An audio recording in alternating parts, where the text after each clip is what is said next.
Dak and CD talked about how this defensive back group is really physical. They play you one-on-one a lot, man-to-man. Is there another opponent that's played you guys that way to prepare you for this, or is this a unique challenge? The Jets. I think the Jets played a lot of man-to-man.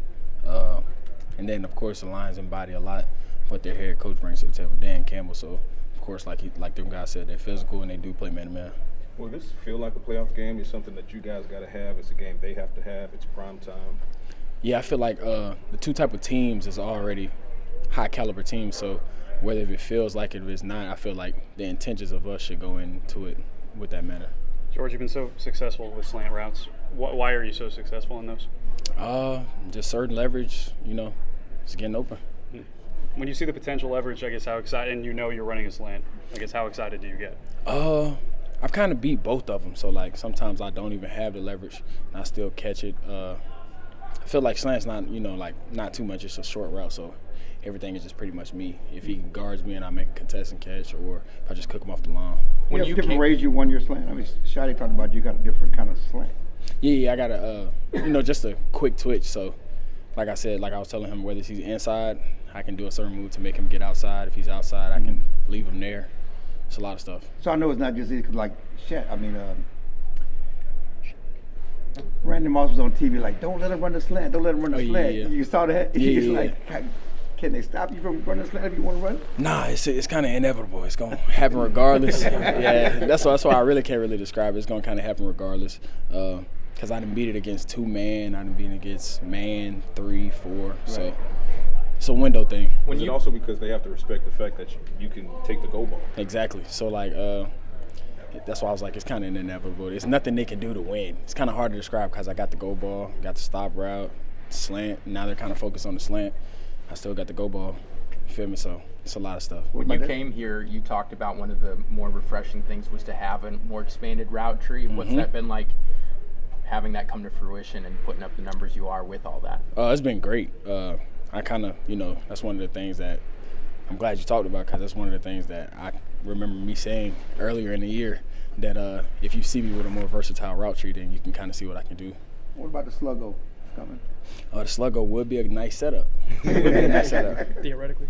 Yeah, theoretically. So How much, Shadi, when you guys first started talking, open up the idea of, hey, I do want to have you on an expanded route tree, you're not just a go ball guy in our offense. How much did that early on happen, that conversation? When I was talking to Shadi when I first got here, it was just really about making plays because his offense personally was already given that, you know what I mean? So he went through with a few plays with me when I first got here, and I seen the type of plays that he wanted to run, and it was already, different routes that I've already ran.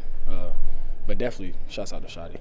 Yeah, for it to actually come into fruition, for him to say, hey, I want you to be this expanded route tree guy, and then to do it, I mean, how much did that mean to you? It means a lot. It means a lot just for the whole team, honestly. The offense, the defense, and like you said, I'm just glad it's coming to fruition. Thank you. Appreciate it. I would say just staying positive the whole time and knowing that just trusting God's plan and know He got a plan for me, and what's for me is going to be for me. So that's the whole thing. That's how I took it the whole time I was at home. I was just trusting God's plan, and praying every day and just staying positive and knowing like when my time comes, I will get a shot, and when it comes, I just got to be ready. Take me back to your early days of football. Like, you're obviously passionate about the game. Yeah. Do you remember when you realized you had that passion and like where it came from and how kind of that all came about? Yeah, since I was a kid, since I was about 7 years old, I've loved playing football. My big brothers used to play. I used to steal their pass after the game, and it was a point I would go to sleep with the helmet on. So I've always been very, very passionate about the game. When did you realize you had a chance to be special? When would you say you had a chance to be here? I feel like when I was a child, I feel like I stood out from a lot of the other kids, and I feel like I always knew I had a chance to play in the NFL, and that's where I'm at. Did you question it at all this whole time, not getting drafted? Obviously, like I said, bouncing up and down practice squad. You leave camp, you come back. Yeah. You ever question yourself, or you just maintain that faith and that confidence? Obviously, human nature, you're going to question, like, why I'm not there, why I'm not playing, and am I doing enough, But like I said, just having that trust and that faith in God and knowing, like, He has the plan for me, and what's for me is going to be for me. I can't worry about what's going on with someone else, another person's situation, because you look around the league and everyone's got a different story, and and I just had to keep that in mind. the last thing. Obviously, people saw you on the biggest stage on Thursday, but Right. people not familiar with you, what do you want them to know about you as a player, as a person, and just Malik Davis in general? Just that I'm a humble guy, very humble. I'm a push my teammates, push my peers, and you're gonna get the most out of me. And I'm gonna do whatever it is to get the job done. You know, if coach needs something done, I'm the guy to get it done. Yes, sir. Do you feel like, I guess you weren't here last year, but obviously this team got beat badly by them last year, more physical. Can you sense the revenge factor, just wanting to kind of, like I said, prove yourself on a Thursday night game against a team that was thought to be a favorite in the NFC? No. I mean, last year is last year, this year is this year. I don't want to compare the two, especially me not being here. We're just very excited to go out and perform and play to our standard on Thursday. Shotty said that he challenged you to be more vocal earlier this season, that you've kind of taken that to heart. How have you been more vocal recently? Just opportunities to speak. Whenever he calls on people during the team meeting, I raise my hand. You know, I never wanted to be the rookie that came in here talking a whole bunch on the first day when I really don't know what it means to be a Cowboy. But to this point, I feel like I have a great understanding of what it means to be a Cowboy and a pro, and I'm just taking everything one day at a time. Mm-hmm. Cooper said when Shotty asked him the same thing last year that he's like, okay, that's kind of a sign that they trust me, that it means a lot. What does that mean to you when Shotty says, hey, you've earned your keep, it's time to be vocal, and you can do that? Yeah, same thing. It just shows me that they trust me, and I take a lot of pride within that, and I'm looking forward to helping this team win. You're still young, but going up against Jalen Carter and Chris Jones in back-to-back weeks and playing really well, do you look at that as like, man, I've really kind of made my mark in this league already early on, or how do you kind of look at those two performances and move forward off? Obviously, I played decent against two of the best defensive tackles in the NFL, and I feel like I still have a lot more room to grow. You know, so yeah, it's good that I played all right against those two guys, but I know there's a lot more that I have to get better at to be where I want to be at the end of the day. So I'm just looking forward to improving and getting better this week. Where do you want to be at the end of the day? When it's all said and done, I want a gold jacket. I know that sounds pretty lofty sitting here in my rookie year, but everything that I do, everything within me is striving towards that, having the yellow jacket, winning multiple Super Bowls here in Dallas. So those are my big time goals. But my one goal every single day is to just get better at something. I feel like as long as I keep doing that, that goal is definitely obtainable. The reputation of the Lions under Dan Campbell, and then Kelvin Shepard took over as their defensive coordinator after Aaron Glenn left, but the reputation is tough, hard-nosed, all that kind of stuff. Do you see that watching film? And if you do, how does that manifest itself? How should you prepare for them? Yeah, they definitely are a tough, physical team. You can see that how they chase the ball, how they swim to the ball. They're very physical. They're very physical up front. You can just see how they get knocked back and they have a very good front seven. So we're very excited for the challenge that they present on Thursday.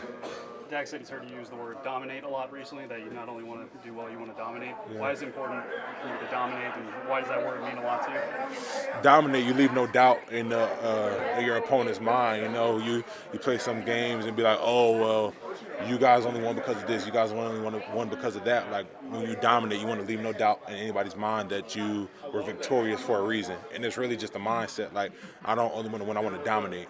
You know, so it really just pushes you further. I know in the intro press conference you said you brought up Jalen Carter, how much you were looking forward to that. How much do you relish just those opportunities you had the last week to go against Chris Jones, to go against Jalen Carter?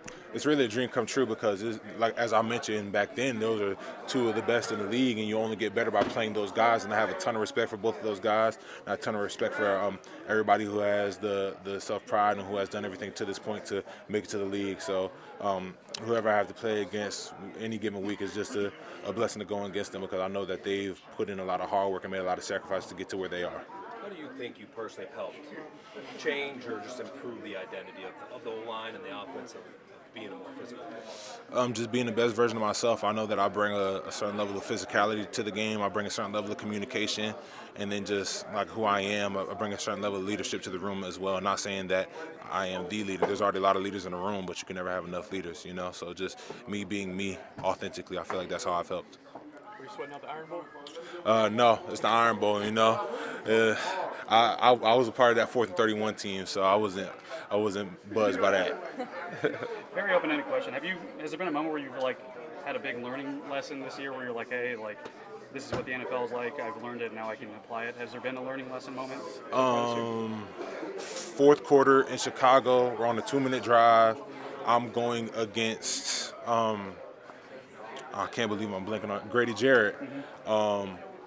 Slide to him in protection. My technique's a little off, and he put me on my ass. So that was, I'm like, oh my gosh, you can't take a play off. You can't have one bad play because it won't end up well for you. Yeah, Shotty talked about your consistency with fundamentals has been really on display recently. Is that something you're taking pride in? Yeah, definitely. It's just the small things. It's like I feel like I know how to win reps in the NFL. Now I want to learn how to dominate them as well. And the way you do that is you pair your 1-2, your physicality with fundamentals and technique. So you mentioned Chris Jones and Jalen Carter. How much does practicing with someone like Ian Williams also help you develop? It helps a lot, and then just practicing against him, but also being able to pick his brain and ask him, like, okay, you're at a 3-tech, what do you think right here? You're in a 2-out, what do you think right here? The slide is to you, what do you think right here? So just really picking his brain, and then him, Osa, Kenny, pretty much all the defensive linemen there, they've helped me a lot within my development. Tyler, thank you. All right, thank you. Appreciate you.